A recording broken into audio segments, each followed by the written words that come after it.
Welcome to all. आज हम एक इम्पॉर्टेंट कंसेप्ट समझने जा रहे हैं जिसका नाम है previous year and assessment year. Previous year और असेसमेंट ईयर की बहुत उपयोगिता है as far as income tax is concern. Income tax previous year में कमाई हुई इनकम के ऊपर और जिस टैक्स की कैलकुलेशन टैक्स का असेसमेंट हम लोग पढ़ने जा रहे हैं उसका पर्टिकुलर असेसमेंट ईयर के अंदर एप्लीकेबल और relevant to the previous year, वो कंसेप्ट हमें समझना बेहद जरूरी है।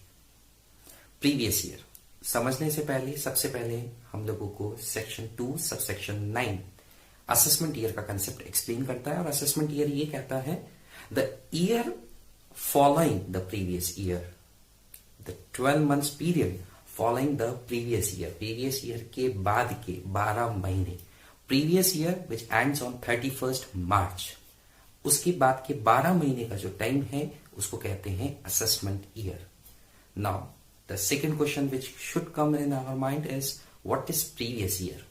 प्रीवियस ईयर सेक्शन 3 में एक्सप्लेन कर रखा है और प्रीवियस ईयर का कंसेप्ट ये बोलता है the period of the particular year, the period, the both terms are there which comes before assessment year in which the income is earned and that income is being taxed in the assessment year accordingly। अगर हम लोग बात समझें तो पहले previous year जिसके अंदर हम इनकम कमाएंगे वो 12 महीने का पीरियड भी हो सकता है और उससे लेस भी हो सकता है।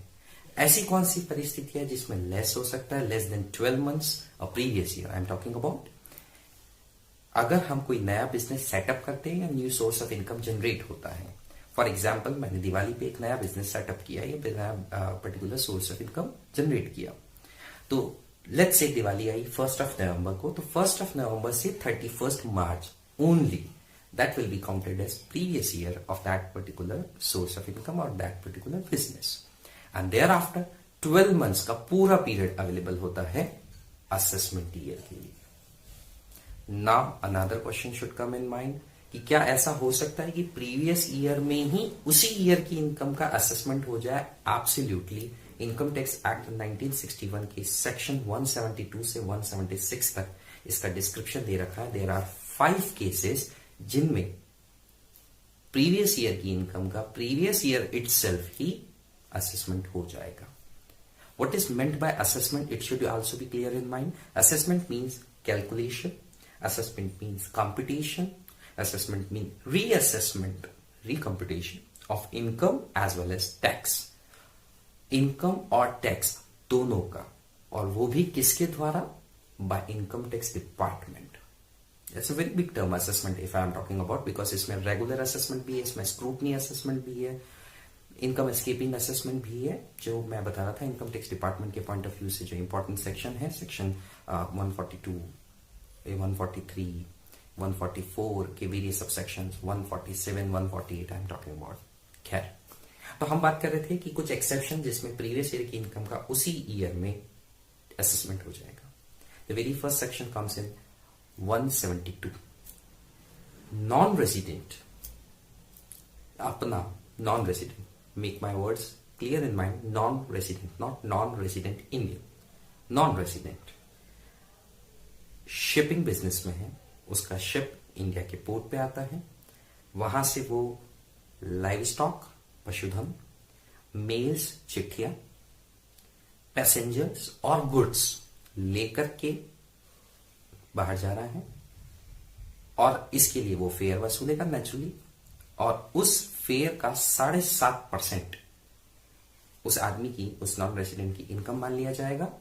टोटल फेयर सपोज मैंने कलेक्ट किया 1000 रुपीज, तो 75 rupees will be taken as income of that non resident and accordingly that income shall be taxable in that previous year itself. मतलब उस आदमी को दबोच लेंगे कि भाई साहब इस इनकम जो आपने फेयर जो कलेक्ट किया है उसका 7.5% आपकी इनकम, उसके ऊपर टैक्स दे दो और अकॉर्डिंगली तुम जा सकते हो। सेक्शन 44B जब आप बाद में पढ़ेंगे बिजनेस प्रोफेशन, उसके अंदर भी सिमिलर सेक्शन आप लोगों को लगेगा, लेकिन दोनों में अंतर है।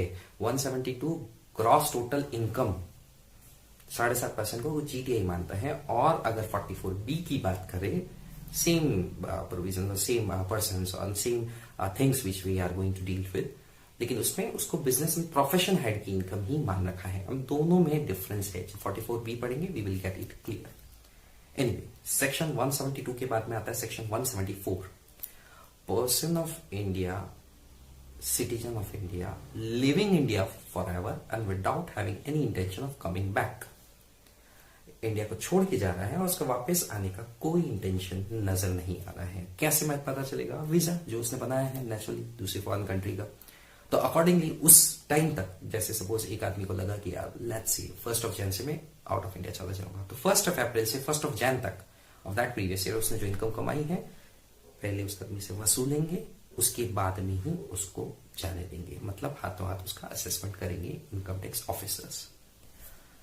Section 174A, a body, a society it may be, or in any format that has been formed for a specific purpose and going to dissolve within that previous year itself।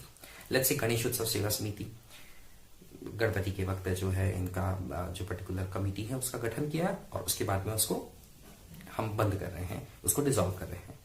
तो उस टाइम पीरियड में जो भी income कमाई है गणेश उत्सव सेवा समिति में, तो उसी वक्त उस पर्टिकुलर इनकम का असेसमेंट हो जाएगा by income tax department and accordingly that previous year shall be assessment year of that society, trust और whatever format itself. Now 172, 174, 174A, उसके बाद आता है सेक्शन 175 जो सिंपली ये बोलता है कि if you are transferring property और asset for the purpose of avoiding the tax, तो असेसिंग ऑफिसर उसी वक्त उस पर्टिकुलर प्रॉपर्टी गेन के ऊपर, इस कैपिटल गेन के ऊपर टैक्स लगा देगा और अकॉर्डिंगली प्रीवियस ईयर में ही उस पर्सन का असेसमेंट हो जाएगा। ये 4 सेक्शन जो अभी तक मैंने बताए, इन सब में असेसिंग ऑफिसर के लिए मैंडेटरी है कि वो हाथों हाथ उसी वक्त प्रीवियस ईयर में ही उस आदमी का असेसमेंट कर दे। लेकिन अब जो हम सेक्शन डिस्कस करने जा रहे हैं सेक्शन 176 वॉलंटरी है from departmental point of view, discontinuation of business. For example, एक पर्सन अपना एक बिजनेस रन हो रहा था, लेट्स से दिवाली आई, उसको लगा दिवाला निकल गया, बंद कर देते बिजनेस। 1 नवंबर की लेट्स से दिवाली थी, 1 अप्रैल टू 1 नवंबर जो भी इस बिजनेस से इनकम अर्न हुई है उसका या तो हाथों हाथ असेसमेंट हो जाएगा in the previous year itself और it may be delayed in the next assessment year if the assessing officer deems fit. तो in all these 5 cases what we are having in our hand, previous year में ही assessment हो रहा है and accordingly वो previous year ही assessment year itself बन चुका है। Except these 5 concept or 5 exceptions, there are no other things। now तो एक चीज हमें क्लियर हुई कि प्रीवियस ईयर 1 साल से छोटा भी हो सकता है। दूसरी चीज हमें क्लियर हुई कि असेसिंग ऑफिसर जो है उसके पास में ये 5 केसेस है जिसमें प्रीवियस ईयर में ही असेसमेंट कर दे, otherwise assessment year next following that previous year होगा, next year financial year we are talking about, और अकॉर्डिंगली वो 12 महीने का पीरियड भी हो सकता है। एक ट्रिकी क्वेश्चन, क्या assessment year less than 12 months हो सकता है? हाँ, ये जो 5 केसेस एक्सेप्शनल केसेस हमने डिस्कस किए उस केस में लेस देन 12 मंथ्स का भी असेसमेंट ईयर हो सकता है। अब कौन से पर्सन है जिसके ऊपर प्रीवियस ईयर की इनकम के ऊपर उनका टैक्स लगेगा और क्या पर्सन की डेफिनेशन है और क्या असेसी की डेफिनेशन है, ये जानकारी हम लेंगे और next lecture. That's all from my side, thank you so much.